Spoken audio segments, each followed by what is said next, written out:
ॐ त्र्यम्बकं यजामहे सुगन्धिं पुष्टिवर्धनम् उर्वारुकमिव बन्धनात् मृत्योर्मुक्षीयमामृतात्। हे त्रिताप हरणकारी परिपक्व तरभुज परी जेपरी वृंतच्युत हुए सेपरी आत्मज्ञान रे परिपूर्ण होइला परे आपणकर आशीर्वाद रे मु संसार बंधन च्युत हुए किंतु आपणक आशीर्वाद जेमिति मुक्त न हुए एभली प्रेरणा एभली प्रचोदना प्रदान करंतु प्रभु। एतिकी निवेदन एतिकी प्रार्थना। उपनिषदर उपकथार आज अध्याय को समस्त श्रोतृमंडली समस्त मातृमंडली और समस्त दर्शक मानू मोर श्रद्धा सम्मान भक्ति निवेदन करुचे। आमे समस्ते जानती अन्य देवा हुविद्यया अन्य दाहुरविद्यायाः इति सुश्रम धीराणाम जेनस्तद विचचक्षिरे। जो माने विद्या अविद्या संपर्क रे पूर्णतः विचार करिसंती गभीर प्रवेश करिसंती अंत प्रवेश करी विचार करिसंती सेमानक भितर जो माने भौतिकवादी जो माने केवल भोग विलास शरीर आवश्यकता को मुख्य आवश्यक बोली विचार करिसंती से माने भावुचंती जे निहाती शरीर को रक्षा करिबा शरीरर सुख को चिंतन करिबा सर्वश्रेष्ठ कार्य। कारण निजर शरीर थिले सब किछि हबो किंतु शरीर को बाद दे किछि काम करि होय नेटा सत्य किंतु शरीर तो सर्वस्व नुहे ना। जन को पचारिबा तुम खाउछ काहेकि ना न खाइले शरीर दुर्बल हबो। शरीर दुर्बल हेले तुम कौन करिबो ना शरीर दुर्बल हेले रोगग्रस्त हेबी। तेणु रोगग्रस्त शरीर रे काम करिवार सक्षम हो पारिबे नाही किंतु रोगग्रस्त शरीर नहेले तुम कौन करिबो ए लक्ष्य जानिबा दरकार ना नहीं। तेणु अन्य देवा हुविद्यया अन्य दाहुर विद्याया अनेक लोक विद्या संपर्क रे मध्य मत प्रदान करती किछि लोक अविद्या संपर्क रे मध्य मत प्रदान करती। केवल ईश्वर उपासना करिबा ईश्वर ही चरम लक्ष्य परम लक्ष्य ज्येष्ठ श्रेष्ठ जीवन लक्ष्य तांको ही उपासना करिबा उचित एकथा आम समस्ते चिंतन करुछु। ये ठीक अच्छी किंतु आम भी चिंतन करने दरकार अविद्यार आवश्यक। आमे केवल भोगग्रस्त ही केवल संसार आवश्यकता को चिंतन करी शरीर सर्वस्व होई आमे केवल भाविबा उचित नुहे जे केवल बंचिबा पई जहाँ दरकार सेतिक दरकार मोर लक्ष्य भूली जीवे सब किछि भूली जीवे। सेति पई कहिले शास्त्रकार कहिले जेते दिन पर्यंत शरीर सुस्थ अच्छी जेते दिन पर्यंत वार्धक्य दूर रे अच्छी जेते दिन पर्यंत इंद्रिय काम करुची आत्मश्रेयसी तावदेव विदुषा कार्य प्रयत्न महान। आत्मार उन्नति पाई समाजर उन्नति पाई दुखी लोक मानकर हित पाई तमे प्रयत्न कर कहीं अनेक लोकंकर सहायतार तुम बंचीच। जदि जन कृषकटीए कृषि कार्य न करता ताले तुम खात कौन पनीपरिया कौटु पात। जदि बुणाकार टे न बुणता तुम वस्त्र टे कौटु पिंधत। तेणु अनेक लोकंकर सहायतार जेहेतु बंचीच तुम अन्य मानक पे काम कर केतबेले जेतबेले तुम शरीर सुस्थ अच्छी सबल अच्छी इंद्रिय काम करुची नहेले जेतबेले इंद्रिय दुर्बल हम तुम कार उपकार कर तुम तो अन्य मानकर आश्रय रहिबो। से गोटे उदाहरण दे कहले संदीप्ते भवने तुकूप खननम प्रत्युद्यम कीदृश। घर पोड़ीगला बेले कूओ खोलिबा जहा शरीर दुर्बल बेले धर्म करिवार इच्छा करिबा सेया। अरे जनकर घर पड़े से कौन के कूओ खोल कूटा आगुरी खोलिबा दरकार थिला ना। ठीक सेमिति जदि धर्म करिवार अच्छी जदि पुण्य करिवार अच्छी जदि परोपकार करिवार अच्छी शरीर जेतले सुस्थ अच्छी मन जेतले भल अच्छी इंद्रिय जेतले काम करुची शक्ति सामर्थ्य जेतले अच्छी किछि परोपकार करि जाओ। कहीं ना तुम जेतले दुर्बल हब तुम कौन करि एथिपई जेतबेले जहाकू कौनसी कथा को प्रतिश्रुति देइछ दान देवार कथा कहिछ ताको पालन कर नहेले कष्ट पाइब। छोटिया उदाहरण द्रोणंकर पुत्र अश्वत्थामा अत्यंत छोट पिला थिला। पिला मानक गहण रे खेलुची द्रोण सेतबेले राजगुरु हेई नथिले बा अस्त्रशस्त्र गुरु से पदवाच्य हो नथिले गुरुकुल सागरे पढ़ुले गुरुकुल जो गुरुकुल पढ़ुले द्रुपद राजा द्रुपद राजा पुत्र अर्थ द्रुपद निजे सी सेठी पाठ पढ़ुले दुई जन सांगरे पाठ पढ़ुले जड़े अस्त्र विद्यारे जड़े शस्त्र विद्यारे ज्ञान रे सबुथिरे परिपूर्ण थे सी गुरु पाखे पाठ पढ़ला बेले उभय विद्या जानूले क्षत्रिय विद्या ब्रह्म विद्या कारण गुरु जानी दुईटी विद्यार समन्वय नखले देश रक्षा हो पारबनी राष्ट्र उन्नति पाई जोड़े विद्या दरकार जत्र ब्रह्मम च क्षेत्रम च वेदर मंत्र कहले ऋग्वेदर मंत्र कहले जत्र ब्रह्मम च क्षेत्रम च सम्यम च चरतौ सह तम देश मित्र प्रज्ञेशम जत्र देवा सहाग्निना जोठी ब्रह्म एवं क्षेत्र सांगरे चलती ब्रह्म शक्ति एवं क्षत्र शक्ति अर्थ ज्ञान शक्ति और न्याय शक्ति सांगरे चलती जो देश में ज्ञानर प्रचार हुए और जो देश में अन्याय करईदबार व्यवस्था न था न्यायर प्रचार हुए से देश संपन्न हुए से गुरु बुझाऊे उभय को से द्रोण पाखे जोड़े विद्या थिला शस्त्र विद्या भी थिला शास्त्र विद्या भी थिला महाभारत युद्ध समय से कहून भीष्म को अग्रतः चतुरो वेदा पृष्ठतः सशरम धनु इदम शस्त्रम इदम शास्त्रम सापादपि सरादपि तेणु मो पाखे शस्त्र ज्ञान शास्त्र ज्ञान उभय थिला पाखे से गुरुकुल फेरी कौटी निजुक्ति पाई नाहंती ई ब्रह्म विद्यार प्रचार करके केतेबा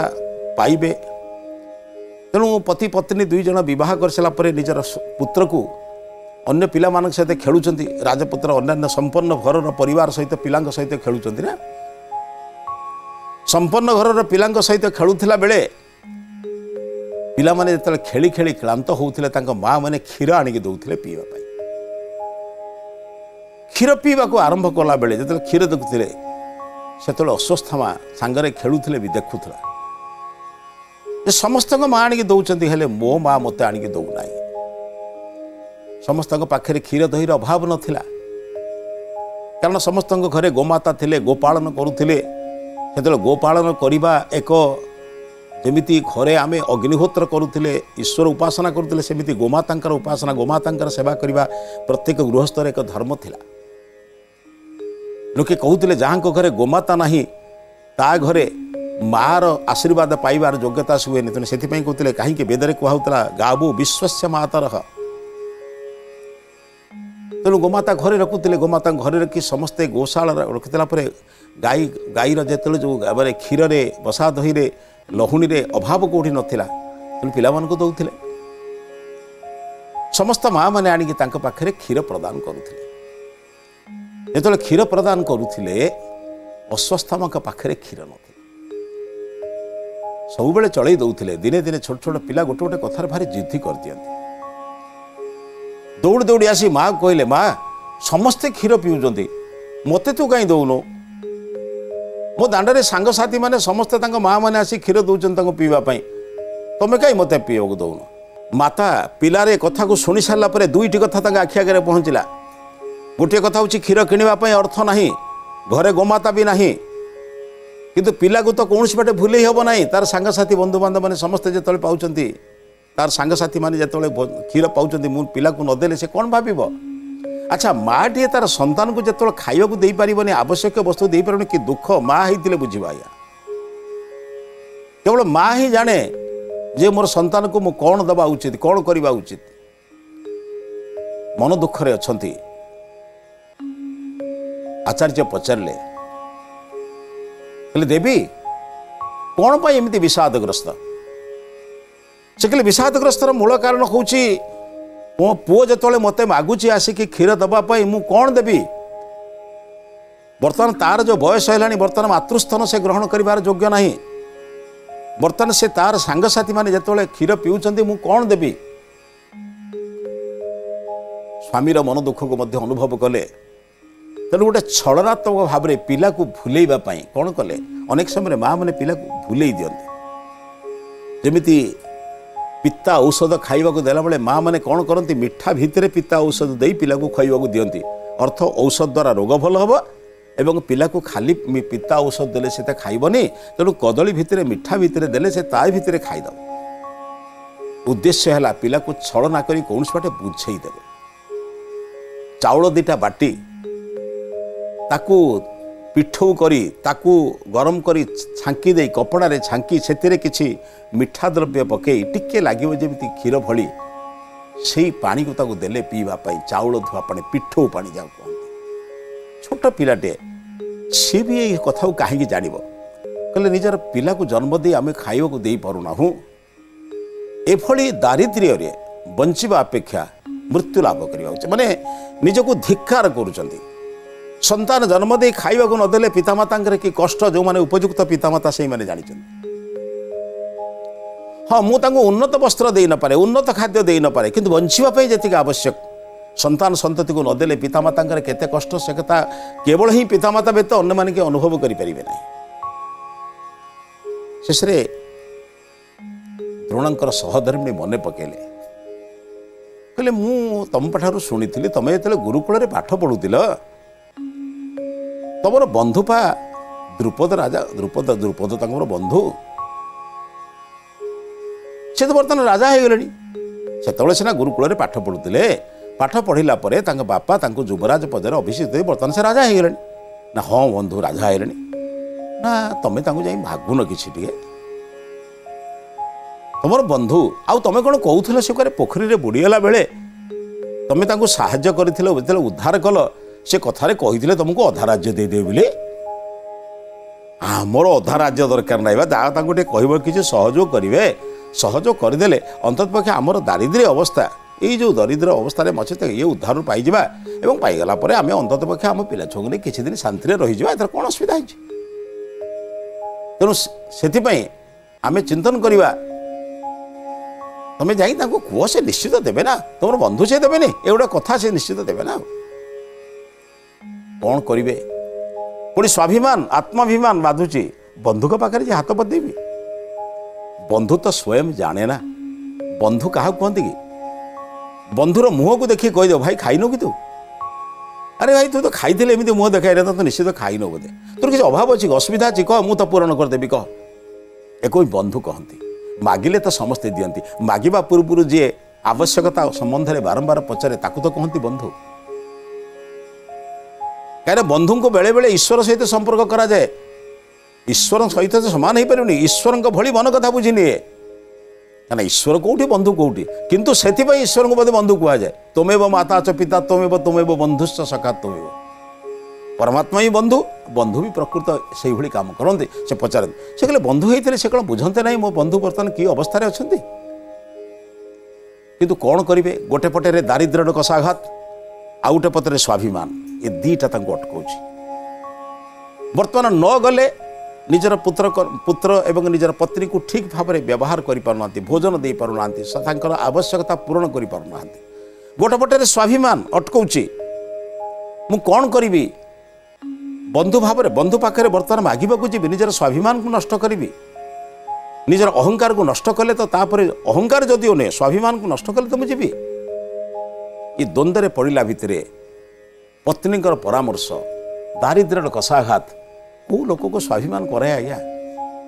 निजर पुत्र को टिके क्षीर दे पारुना खाद्य कथा तो दूर कथा बहुत बाधिला भाविले मो बंधु पाखक जी जहाँ हूँ जी और निष्पत्ति कले जे एबे मु जाई बंधु पाखरे मोर मु ताको कौ दिन से मते कही स्नान बेले बुड़ी जाऊे नदी में मुझे उद्धार करी कहते अधा राज्य देदेवी बोली सहीटा कौन मागिबी कि मुझे खाली कहबी जे मते टिके सहयोग कर मने मने चिंतन करुछंती जीवी कौन कहबी एक कथा को चिंतन कर रास्ता रे जाउछंती जाई द्वार मुहरे पहुँची गले राजबाटे पहुँची गले राजबाटे पहुँचिकी निजर परिचय देले कहले मु गुरुकुल पढ़ुवा तुम राजांकर जड़े बंधु आमे सांगरे गुरुकुल पढ़ुलु गुरुंक चरण रे सांगरे पढ़ुलु अनेक पाकर आमे बहुत प्रकार सांग साथी भाव में जो जो कार्य करा जाए बण को जीवा समिध संग्रह करवा यज्ञ मंत्रपाठ करवा एवं शास्त्र आलोचना कला बेले जय पराजय भितर केतबले से जय करथिले मु जय करथिले सब कथा को बुझौतिले जेतबले परे जहाँ राजा को कहब तुम पुराणा बंधु आचार्य द्रोण आछंती साधारण दूतटे सी भी अधिक कथा कौन बुझ तार काम हूँ गोटे कथा से बुझीब जे ठिया होती जी जड़े आसला ताकू नहीं राजा पाखे पहुँचेब राजा पाखे काल टे वर्णना कर कारण से कह तो किए आसी कौटू आसी पचार ये बहुत कथा कही सारे भाव प्रवण में दूत जाई राजा को कहला कहला महाराज आपणकर गुरुकुल सांगरे पढ़ुवा आचार्य द्रोण जन किए आस द्रुपद संगे संगे जो शुणिले द्रोण ना एवं सबुठ बड़ कथा जो शुणीदे मन पड़गला प्रतिश्रुति कथा मुझी बुड़ी जाऊला बेले नदी में मत उद्धार कला बेले कही अधा राज्य देदेवी बोध हुए अधा राज्य मागे को आम गाँव में गोटे कथा कहते चोर मन चोर गंठिल सन्देही व्यक्ति समस्त को सन्देह करे से अनेक महात्मा महापुरुष मैंने लिखिं निजे जो दोष दोषी से अन्य को सही दोषर दोषी बोली भावे किंतु द्रोण अन्य कथार आसामान्य सहयोग किसी कहवाई आस बुझीपारे बंधुटीए मागिबा आस मागिबा आसला से भावी ने ये तो आस तेणु कहले कहीदेव जाओ कौ द्रोण को मुझे चिन्हनी जानी आसबार आवश्यकता किसी ना से द्रोण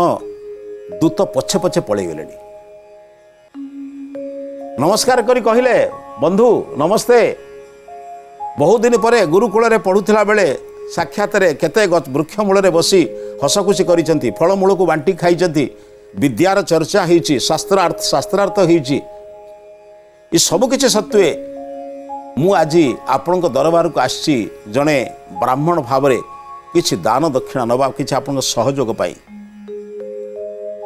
पुनः मन पड़ा सहयोग कथा शुणला बेले दान दक्षिणा कथा शुणला बेले मन पड़गला प्रतिश्रुति मागे पोते आसवे द्रुपद कहले मु तुमको चिन्ह नहीं तुम किए कौटी गुरुकुल मु तुमको जानी नहीं जो बारंबार बारंबार दुई थर तीन थर कहले कर्मचारी माने संदेह कले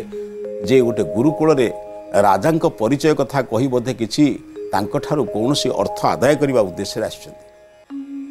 कर्मचारी मानकर संदेह चक्षु राजांकर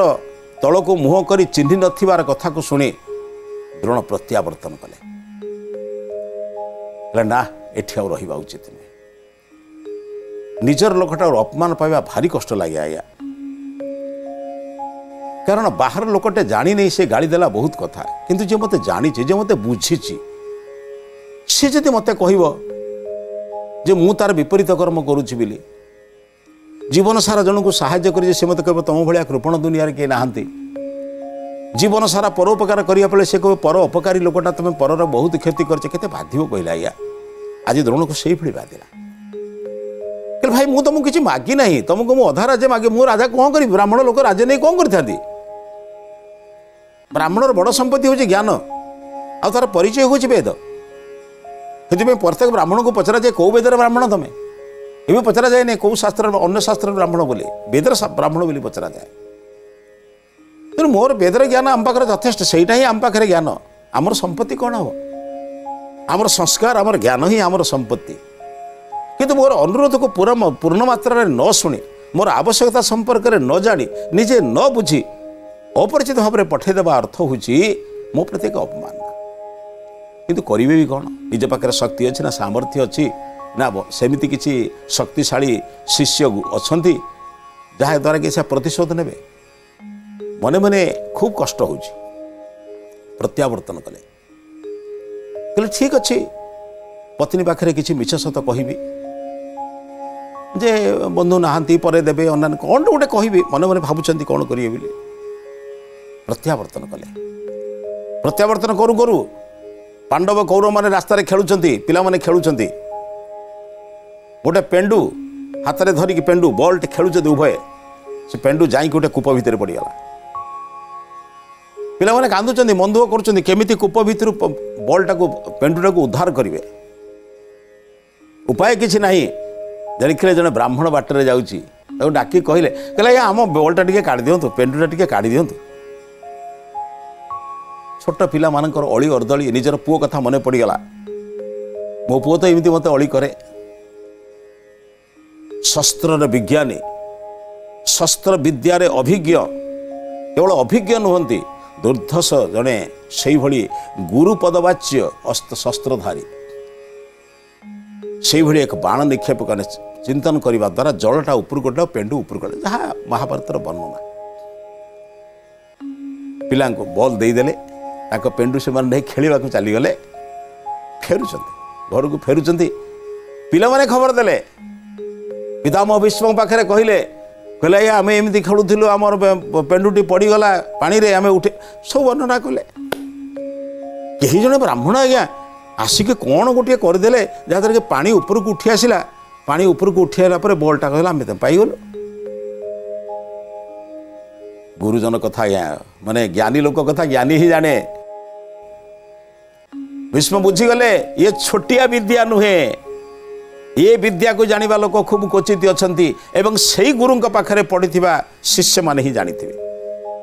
କହିଲେ କୁଆଡ଼େ ଗଲେ? ନା ଏଇ ଦିଗକୁ ଗଲେ। ବହୁତ ଖୋଜିଲେ, ଖୋଜାଖୋଜି ପରେ ତାଙ୍କର ସନ୍ଧାନ ପାଇଲେ। ସନ୍ଧାନ ପାଇଲା ପରେ କହିଲେ ଆମର ପୁତ୍ରମାନଙ୍କର ଶିକ୍ଷା, ଶସ୍ତ୍ର ଶିକ୍ଷା, ଶାସ୍ତ୍ର ଶିକ୍ଷାର ଦାୟିତ୍ୱ ତମେ ନିଅ। ଉପଯୁକ୍ତ ଲୋକକୁ ଉପଯୁକ୍ତ ଜାଗାରେ ପହଞ୍ଚେଇ ଦେଲେ। ଯୋଗ୍ୟମ୍ ଯୋଗ୍ୟେନ ଯୋଜେତ୍, ଜ୍ଞାନୀ ଲୋକକୁ ଜ୍ଞାନ ଠାରେ ଯଦି ଉପଯୁକ୍ତ ଜାଗାରେ ଯୋଗାଡ଼ ଦେବ, ଯୋଜନା କରିଦେଲେ ଦୁନିଆର କେତେ କଥା ସଫଳ ହେଇଯିବ। ତାହା ହିଁ ହେଲା।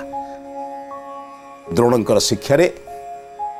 ଦୁର୍ଯ୍ୟୋଧନ ଆଦି 100 ଭାଇ, ଯୁଧିଷ୍ଠିର ଆଦି 5 ଭାଇ ସମସ୍ତେ ଶିକ୍ଷାଦାନ କଲେ। ଅସ୍ତ୍ର ଶିକ୍ଷା, ଶସ୍ତ୍ର ଶିକ୍ଷା ଠାରୁ ଆରମ୍ଭ କରି ଶାସ୍ତ୍ରର ମଧ୍ୟ ଶିକ୍ଷା ନେଲେ। ତାପରେ ଏମାନଙ୍କର ଜୀବନଚର୍ଯ୍ୟା ବଦଳିଗଲା। ଆଉ ଆପଣମାନେ ସମସ୍ତେ ଜାଣିଛନ୍ତି ସମୟକ୍ରମେ ଗୁରୁ ଦକ୍ଷିଣା ବାବଦ ଦ୍ରୁପଦଙ୍କୁ ବନ୍ଦୀ କରିବା ପାଇଁ ମଧ୍ୟ ଦ୍ରୋଣ ପଶ୍ଚାତପଦ ହେଇନଥିଲେ। କହିବାର ଉଦ୍ଦେଶ୍ୟ ହେଉଛି ବନ୍ଧୁ, ଯଦି ତୁମେ ସମର୍ଥ, ଯଦି ତୁମେ ଭାବୁଛ ତୁମ ପାଖରେ କିଛି ଶକ୍ତି ସାମର୍ଥ୍ୟ ଅଛି, ଅନ୍ୟକୁ ଦାନ କର, ବଢ଼ିବ। ଜ୍ଞାନ ଦାନ କଲେ ବଢ଼େ, କମେ ନାହିଁ ଆଜ୍ଞା। ଅନ୍ୟକୁ ସହଯୋଗ କର, ଦେଖିବ ସିଏ ବି ସମ୍ପନ୍ନ ହେବ, ତମେ ବି ସମ୍ପନ୍ନ ହେବ, ସଂସାର ଏମିତି ସୁଖ ରହିବ। ସେତେବେଳେ ଆମେ ପ୍ରାର୍ଥନା କରିବା ସର୍ବେ ଭବନ୍ତୁ ସୁଖିନ, ମୋ ଜୀବନ ପଛେ ନରକେ ପଡ଼ିଥାଉ ଜଗତ ଉଦ୍ଧାର, ବାକ୍ୟଟା ସେତେବେଳେ ସଫଳ ହେବ। ଉପନିଷଦ ସେୟା କହୁଛନ୍ତି। କେବଳ ଅବିଦ୍ୟାଗ୍ରସ୍ତ ହୁଅ ନା, ଅବିଦ୍ୟା ସହିତ ବିଦ୍ୟାକୁ ମିଶେଇକି ଚାଲ, ଦେଖିବ ଜୀବନ ସଫଳ ହେବ। এই বিচার সহিত আজির অধ্যায়কে এটি সমাপ্ত করছি। এই অধ্যায়কে সমাপ্ত করা পূর্ব আজির হিতবাণী সম্পর্কে চিন্তন করা। জীবনের যদি কাহাকু কিছু প্রতিশ্রুতি দিয়েছ, জীবনের অন্তিম সময় পর্যন্ত তাকে পূরণ করা চেষ্টা কর। কাহিঁকি ন কহিলে কেহি দোষ দেবে না, কিন্তু কহি পালন ন কলে সমস্তে দোষ দেবে। আসন্তু ଯେଉଁଠି ଯେଉଁ କଥା ଦେଇଛନ୍ତି ତାକୁ ପାଳନ କରିବା ଏବଂ ଈଶ୍ୱରଙ୍କର ଆଶୀର୍ବାଦ ପାଇବା। এই বিচার সহিত আজির অধ্যায়কে এটি সমাপ্ত করছি। ସମସ୍ତଙ୍କୁ ନମସ୍କାର।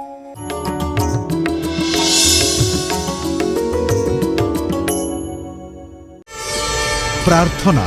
आम आनंदर उत्स।